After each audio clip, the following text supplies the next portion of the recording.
everyone, thanks for coming to my house and joining me for our latest edition of the Lit Squad Indigo. So thanks Meg, thanks Akil, thanks Jake. Thanks. We don't have Sasha here, but next time we will. So we are reading The Girls by Emma Cline. So what did you guys think of this book? I loved it. I ate the cover. Love it, so great cover. I clearly spelled something on mine. Yeah.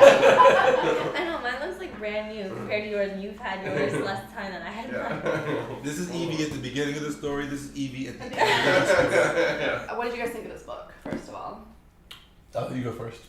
Oh, put me on the hot seat. No, I really enjoyed it. I think some of the things we were talking before about, men reading a novel that's like strictly from the perspective of a female was interesting for me. And I think in the beginning of the novel, it took me a while to really get into it.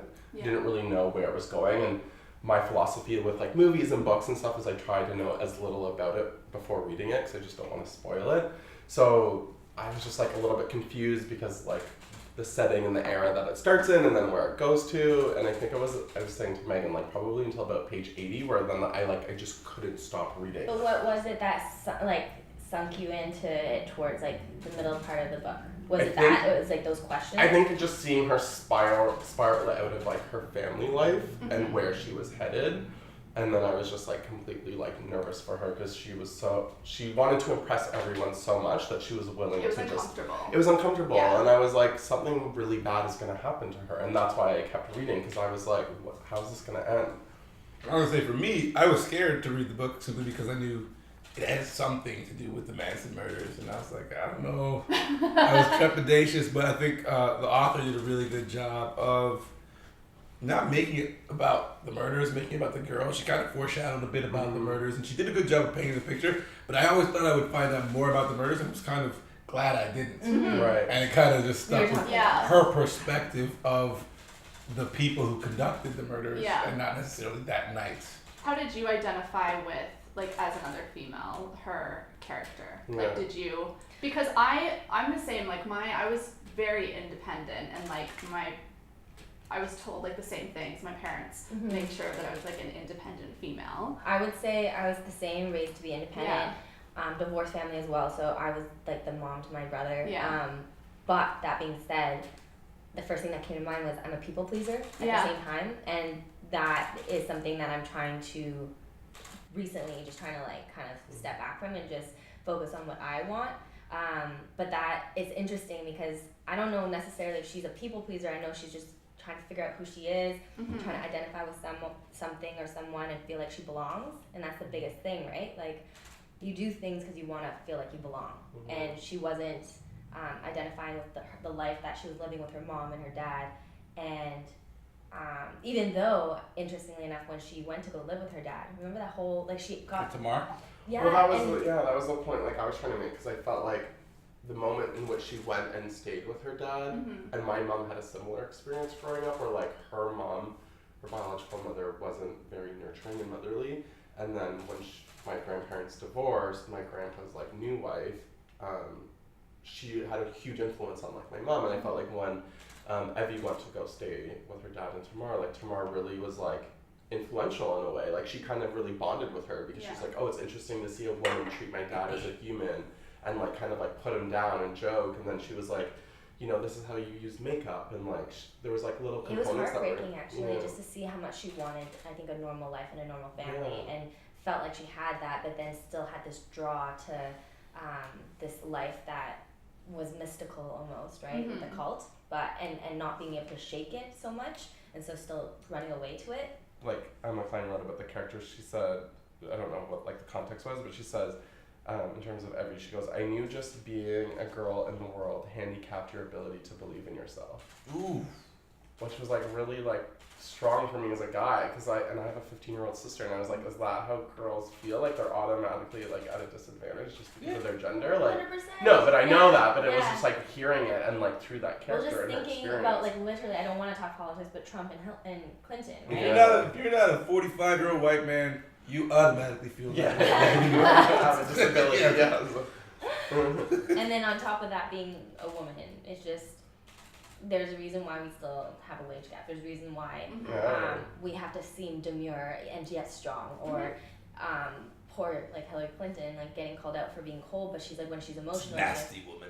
Yeah, but it's just like it's and you can never win. You can never win, and that's why when I when I read this, even though obviously this, like I said, it's so extreme, and I didn't have like the same experiences by any means, and I still was independent growing up, had my own identity, but I still think like as a female, it's just always there. To answer your question, I completely didn't identify with it, and that's why it was so difficult for me to see someone that, you know, because I grew up in a way where like if you don't want to do something, like you draw that line early, so nobody infringes upon your space. So for me to watch someone, but who taught you that? I didn't have parents growing up, so I learned that myself. Just like, you know. But do you think it's different because you're a male? Actually, you know what? I would have to say no, because my sister and I grew up with my sister. Yeah. She's very similar to me, but again, a lot of this situation.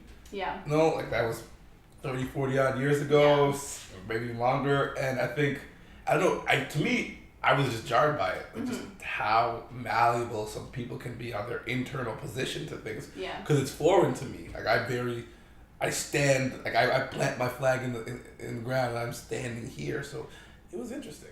I feel like because of the era, like it's gonna take me a long time to get this point across, but I think like because of the era that this novel was set in, I think women didn't really have a strong sense of identity in society in general, and I think what the author like beautifully like painted in her writing was that like the mom didn't really have the role she was meant to have in giving her daughter a voice and a sense of identity and a sense of purpose.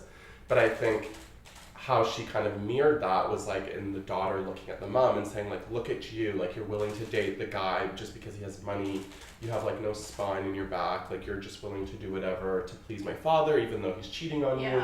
And so I think like now, like our generation, I feel like women are a lot more stronger and independent, and I think they allowed to be. Yeah, and they impart that on their children. So I think it was also like a generational thing that we were seeing. Yeah.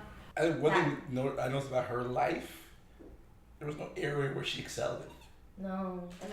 She had nothing. She was was a good drifter. Yeah. Like she was really good at blending in, maybe. Yeah. I think that's probably her problem. I'm being told what to do. She like nobody invested in her at her age, because at no point did she say there's this thing I love to do. Like literally, she'd have 24 hours to herself in this town, all this space, and the only thing she could think of was, okay, they're forcing me to go to a carnival, so I'll go resentfully stand there for 20 minutes and then leave. Like honestly, it was a really good book because I learned a lot about the female perspective.